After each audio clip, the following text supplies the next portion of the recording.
Non ammirare Vittorio Veneto, ma vieni a viverla. Scarica l'app. Bentrovati al meteo. Si avvicina una nuova perturbazione che interesserà il centro-sud. Il nostro territorio invece resterà fuori da tale circolazione instabile e il tempo si manterrà buono. Vediamo insieme il dettaglio. Sul Veneto la grafica di venerdì 25 novembre evidenzia un contesto asciutto.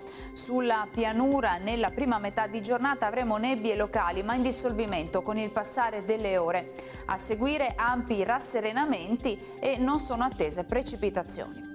Vediamo le temperature, le minime saranno in calo, comprese tra 1 e 4 gradi, massime invece oscillanti tra i 9 e i 12 gradi all'incirca. Spostiamoci ora sul Friuli Venezia Giulia. Cielo in genere poco nuvoloso. Su bassa pianura, zone costiere e sui settori più a est avremo una maggiore nuvolosità ma sempre senza piogge.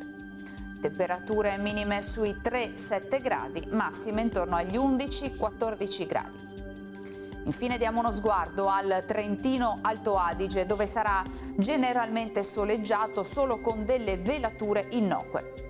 Temperature minime intorno a 1 grado, massime sui 7-8 gradi. Dal meteo di Antenna 3 è tutto, arrivederci al prossimo aggiornamento.